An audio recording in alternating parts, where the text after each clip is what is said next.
Welcome to Pilates is the Answer podcast, where you can discover the power of Pilates and how it can improve every aspect of your life.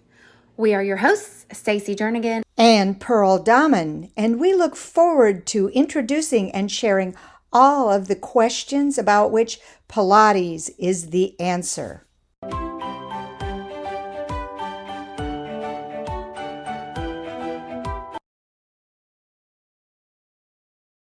I am here at Dr. Chris Gehron's office again. Today, we're going to talk about osteoporosis because May is Osteoporosis Awareness and Prevention Month. And I know I've been here. I mean, we've been friends and you've been my chiropractor for 7 years now, maybe even 8. And we've done a few podcasts, but we might have some new listeners. So I'm going to let you just share a little bit about yourself and your background before we jump into our subject. Okay, awesome. Thank you. Thanks. Good to be back again. Yes. My name is Dr. Chris. I am a chiropractor. I've studied Western medicine in the early stages of my life. I grew up just wanting to help people. So that's what I thought my route was going to be. Fast forward, got into chiropractic pretty much at the end of undergrad. Kind of streamlined away from Western medicine straight into chiropractic land. Didn't really know what I was getting myself into, but I learned that I could do a lot of different things, from sports management to medicine to rehab, nutrition. I can take care of kids. I can take care of adults and animals. So there's so many different avenues, and I've touched on a lot of them. So I've worked a lot in the sports world, from professional sports, still with professional sports, semi-professional sports, the weekend warriors. We dive a lot into nutrition and toxic overload. So I started my career out in Chicagoland working with some professional sports teams. I interned with the Bulls and the Hawks. And then I met Dr. Jim, who taught me a lot more low force techniques, more intuitive type of work that I do, really reading the body and sensing the body. I moved to Sarasota almost 10 years ago now, 10 years this year. And then I worked in another office for about 3 years. I came and I opened my own practice 7 years ago. Oh, wow. So I actually met you before you opened your own practice. Right. So yeah, it's been almost 8. Over 7. Yeah. Extensive, terrific background. And I came not because of anything to do with osteoporosis. Right. I just grew up with chiropractic around. My great uncle was a chiropractor. I have numbers of cousins that are. So I understand how chiropractic works and prefer it as my go-to medical professionals. So today I'm here because I want to have you tell us more about, from your perspective, osteoporosis prevention. This is Awareness Month, and I, from my experience and background, know that the sooner you are aware that it might be an issue for you, the sooner you can start to prevent it and not have to worry about trying to reverse it. Yeah, absolutely. I don't want to say popular, but it's pretty common in today's society. You're right. It's one thing if somebody's already in it, either early in life or later in life. I've seen it in all different age groups anymore, for a number of different reasons. Our food sources throw off hormone imbalances. People do need to be adjusted because the alignment's out. They're not doing Pilates. They're not doing the resistance type exercises that help keep the bones as strong as possible. We're not getting outside. We're working all day, so our vitamin D intake from the sun is very limited. Our supplementation, even if we do get some, our supplementation isn't there to keep our levels high to help that vitamin D really integrate into the bone density itself. Nutrition, even stress. Stress can also throw off the hormonal balance, which can alter the bone structure and the bone composition. But once you're there, it's a process. It's tough, but it's doable. So let me ask, you talked about a few different things. If someone was going to, whether it's prevention or maybe even trying to reverse it, what are the areas that they should be focusing on? Because you just talked about nutrition, diet, exercise. I think those are probably it. Is there something else? I mean, the spine health. So from a chiropractic perspective, nervous system perspective, Pilates perspective, as far as mobility goes, it's critical. It's literally your backbone, and it helps. It contains the data of how we function. So spine health, because if your spine starts to deteriorate, if you look at it from a perspective of that, you get the hunchbacking. You can't really do the movement patterns. So that's really going to limit you down the road for improving bone density through a movement perspective. Oh, okay. So if you're not really taking care of the spine is ultimately going to force you to take care of it later down the road. Gotcha. So a hormonal perspective as well. How the hormones get off, we could be here for 16 podcasts, so we'll just keep it to hormonal. Okay. Balancing it with, you got to check it. You have to test to see what they're doing and saying, what's going on in the blood and well, ultimately the mind. Yeah. Okay, that's good. So you got hormones, nutrition. Oh, yeah. Any specific things you think someone should be prevention or combating it? Prevention wise, testing, just to figure out where they're at, instead of just blindly taking supplements or blindly changing their whole diet and food sourcing. Okay. Just get tested. I've done my food sensitivities. I've had a lot of patients do their food sensitivities. Get your hormone panels run. I've had my hormone panels run along with a multitude of other patients. So I think testing is where it's at. It's a great place to start, to know where to start, to know where you're at, to get a baseline. To assess where you actually are. I understand that. Yeah, I don't think you're never too young to get a bone density scan either. Exactly. So I'm going to talk about that for a second, because I actually became aware about 20 years ago. Took a DEXA, or had a DEXA scan, just because it was an opportunity through some work that I was doing. It was way in advance of when normally the medical profession would allow that to happen. And I realized I was in a position that I needed to be in prevention mode, because my density was not where it should have been. So what I have learned over the last 20 years, a number of things, and I've done a lot of what you said. Changed supplements, tried this, tried that, except for DEXA. I've never done any of the other tests, something that I need to and want to do. But what I learned is that, and I know you know this, we lose our bone density at starting about age 35. And women lose it faster than men because of hormones and menopause. But we lose a half to a full percent on an average per year. And normally, yes, the medical profession doesn't even think about doing a DEXA until you're into your 50s, right around your menopause time. Well, if you lose 1% per year from 35 to 55, you basically are in osteoporosis before the first test has ever happened. And, that's how can you prevent something if you don't find out till it's too late? So because of that, because I know a lot of the things, the signs, my daughter turned 35. It's now been a couple of years ago. And for her birthday, I came to see you and got a prescription so she could go get a DEXA, so she could get a baseline at 35 and see where she is. And before we're done, we need to talk about that, because insurance, I think, only covers one every other year after you meet that age requirement, whatever your insurance company says that is. So for my daughter at 35, that was something out of pocket, which not a problem. But if you're going to do it out of pocket, you need to be connected to the right people to do it so that you can get it cost efficient. And that's where Dr. Chris comes in.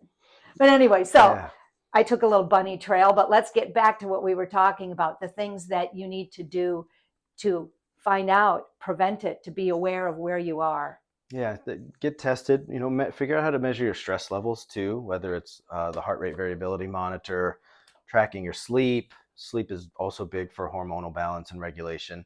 Really learning and taking the time to learn about where toxins are coming from too in your body, because there's a lot of toxins that will create a lot of imbalances in your hormones, from plastics to foods. There's a lot of disruptors out there that will really wreak havoc on people's hormones, men and women, at any age. So if you can really get a strong hold on that early on, then you're really talking prevention, and stay that way, obviously. Right. But it's always, our food sources are always changing, our containers are always changing. So just being aware, and then taking action on it as well, from how you cook to how you eat out, and what you store your food in, what you're using to brush your teeth, what you're putting in your hair. Skin is our biggest organ. It absorbs just about everything that we're going to do to it. So you got to start there, I think. And you got to really be your own advocate, like you've done such a great job at. That makes sense. That makes sense. So let's say someone comes into you and they've done their DEXA, and now they're either osteopenia, osteoporosis. They're in a position that prevention and reversing the start of bone loss, or maybe even a lot of bone loss, trying to do. What would you do with a person that comes in like that? If they've got the baseline DEXA scan, which is awesome, I'd still going to recommend some sort of blood work for either food sensitivities and or hormone balance, just to check to see where things are at.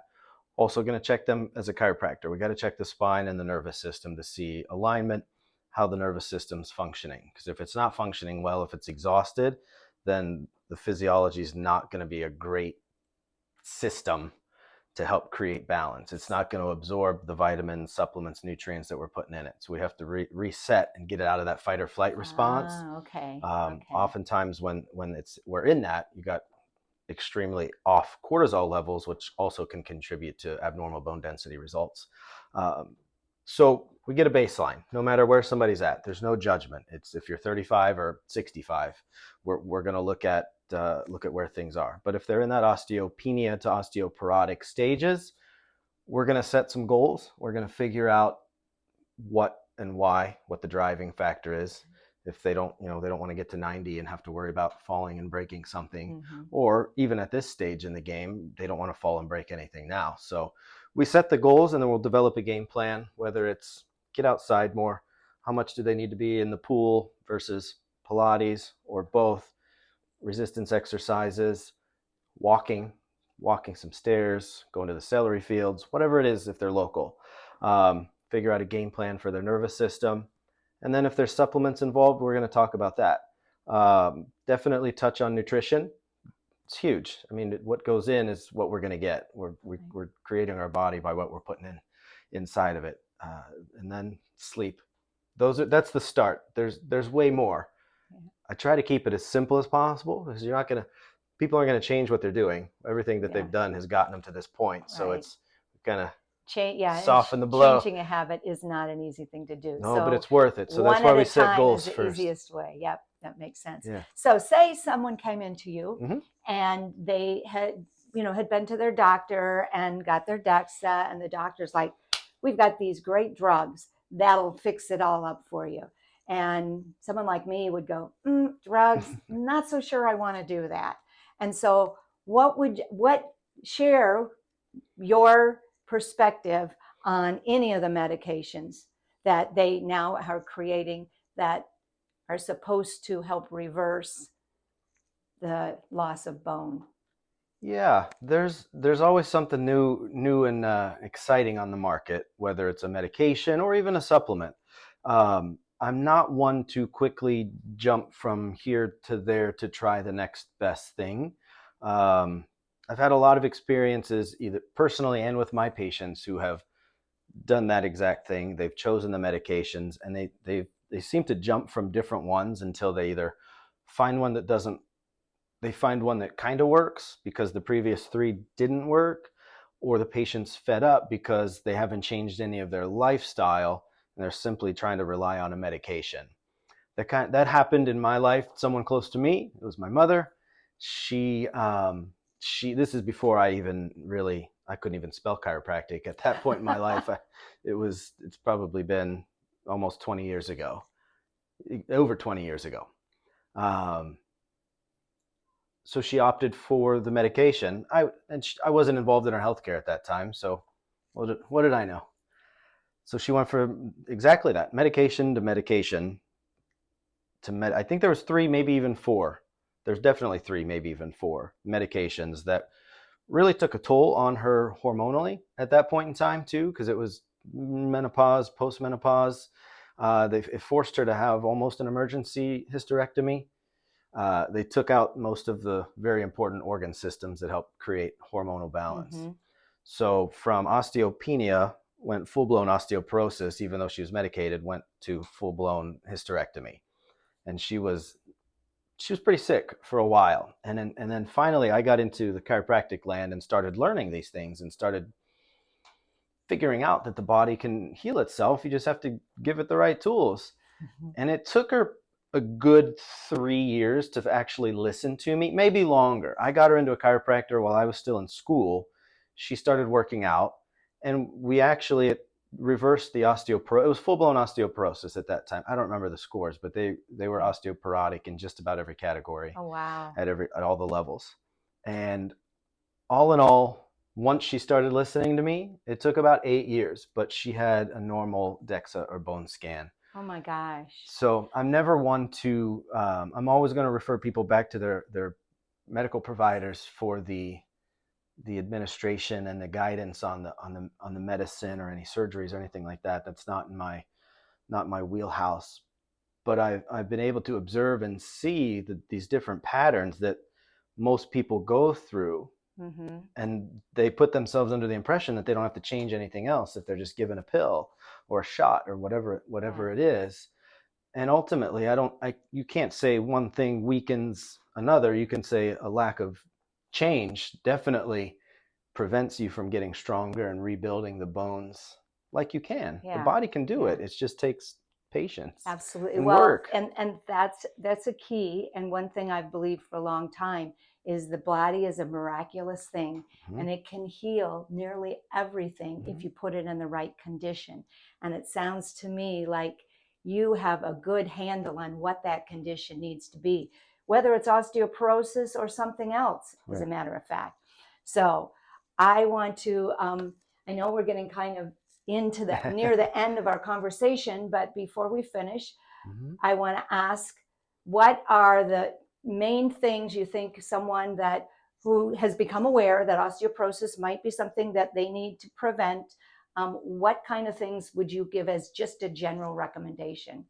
General things that's something that they want. It's something that they want to work on. Something how to get started. How to get started. You've become aware your scores are not where they should be. Got it. And you want to either, you may be osteopenia, you may be already in full-blown osteoporosis, but just found out. Mm-hmm. What would you recommend first? Find somebody like you or like a group to really be with. Mm-hmm. Not to say, woe is me, my bones are weakening, but more to say, hey, I want to get stronger. So get with people with like-mindedness that are in that state of, I want to grow and heal, and not, well, I have weak bones, so now I'm here, or bad bones. Yeah. So that's what I would say, because then you can get adjusted, and you can go get your blood work, and you can go to Pilates, and then you can share the wins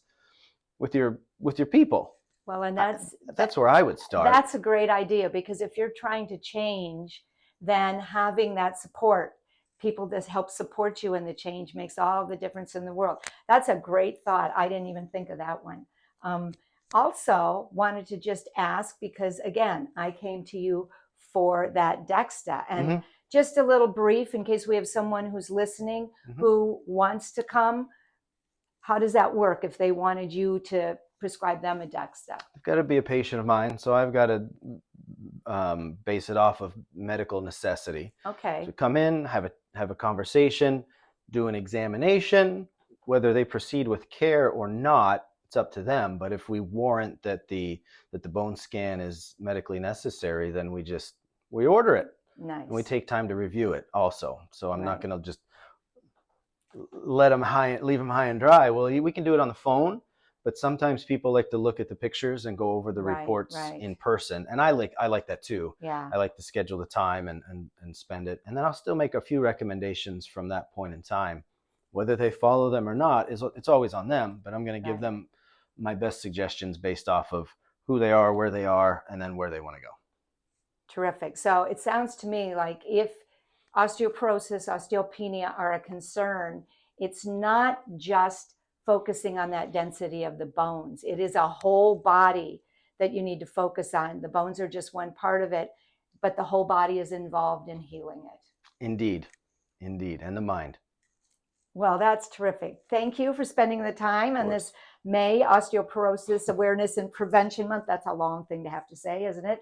And I am sure that there's going to be another reason that I come back to see you and do a podcast. I know I'm going to be back to see you to get my tune up again soon. So thanks again. You're welcome. And thank you.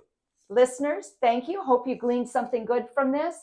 If you have any questions, please reach out to the podcast, or we can connect you with Dr. Chris, and he can help you with your whole body or your osteoporosis and osteopenia. You got it.